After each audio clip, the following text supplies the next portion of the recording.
tey boo bëggee dara neex. boo bëggee egg foo xam ne dafa neex il faut nga jaar fu métti parce que lépp bu yombee rek après yow sax neexaay bi doo ko yëg. est-ce que parce que da nga war a apprécier douleur bi ngay dund sa àdduna. da nga ko war a am noo koy accueillir à chaque fois pour mën a avancer si àdduna. def ko yoonu góor quoi. waaye def ko yoonu góor. parce que ñun daa am si côté ay koñ yu ñu jógee daa am ay réalités yu ñu dund.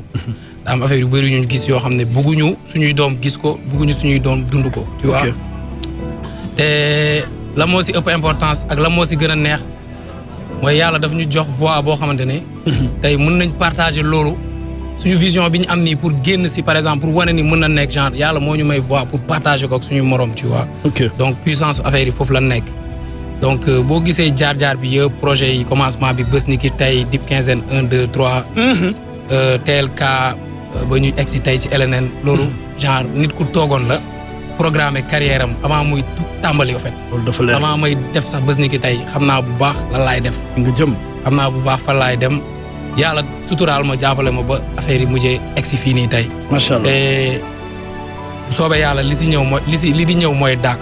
incha allah donc mais du liggéey bu ma def man kese. parce que daa am ñu bëri ñu si jàpp. tu vois comme Idi bi nga doon wax sànq moo ñu njëkk a jox micro. Idi ba ñu ñëw studio xamuñu woon sax luy mesure. est-ce que tu vois te ñoom bison di ñu bañ ñëwee ay waxu xale lañ doon wax ay dañuy ñëw rek def album ak ay dañuy jaay single ak gars yi dalal ñu.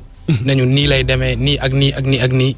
ñu commencé bind di def ay son gars yi bëri ñu bëri nekkoon nañ fi tey nekkatuñ fi ñu bëri nekkoon nañ fi ba tey ñu ngi fi am na ñu bëri ñoo xam ne nekk ñu fi woon tey ñu ngi fi di représenter lu rëy tamit fii donc pour wane ni lépp loo gis si àdduna rek gëm-gëm la laaj yoon boo xamante ni bokkoo si rek doo si des yoon boo xam da nga si des daa fekk nga bokk si te bokk si daa laaj benn genre mindset daa laaj benn mentalité daa laaj benn gëm-gëm daa laaj benn par exemple li tax ngay def daa laaj loolu nekk lu dëggu.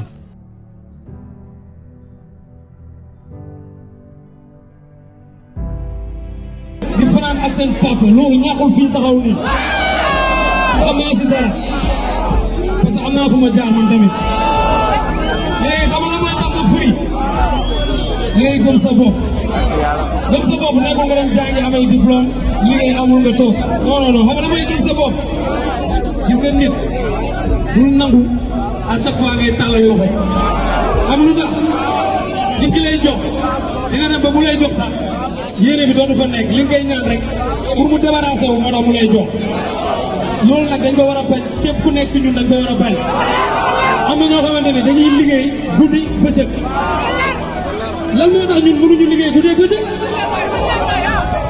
ah ñu bëri dañuy jóge si yeneen dëkk ñëw Sénégal di jël ay liggéey yoo xamante ne ku ma ne ay liggéey yu ñàkk fayda la mais dañ siy def pas-pas def si fulla parce que dañu am lu ñu gëm nga free mooy ngay demal sa bopp nga free mooy boo feebaree ngay faj sa bopp nga free mooy boo soxlaa ngay jox sa bopp free boobu noonu laa bëgg ñun ñu taxawal ñun jeunesse bi te day commencé si kenn ku nekk si yow lay commencé bëri na ñoo xamante ne dañuy jàng am diplôme am benn salaire après pour ñoom jeex na am benn salaire bon peut-être 500 000 mais loolu kese mënu la téye da ngay dem ba nekk mag retraité dem ñu lay jox ay pension te du la mën a téye dañoo war a yóbbu suñu bët fu sori bañ a am ay biiru picc.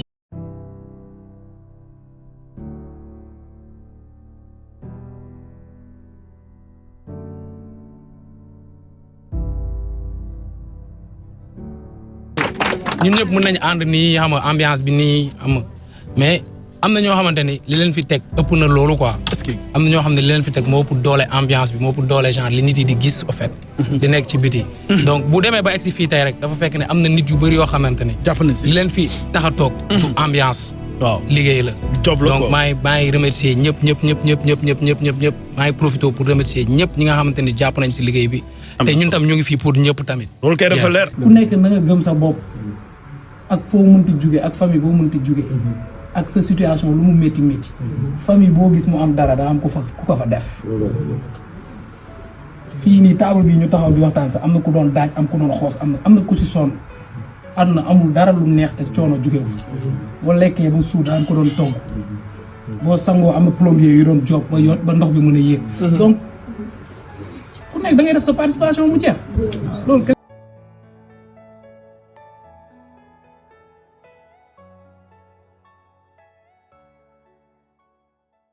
tey ñu bëri déglu ma si lu may wax nii. Aïcha. il faut que ñu arrêter rap galsen quoi genre ay rap galsen. C'est une limite. il faut pas chaque jour ñu ñuy naan rap galsen booy instant bi yaa ngi def lu nice si rap galsen bi. gis nañ la.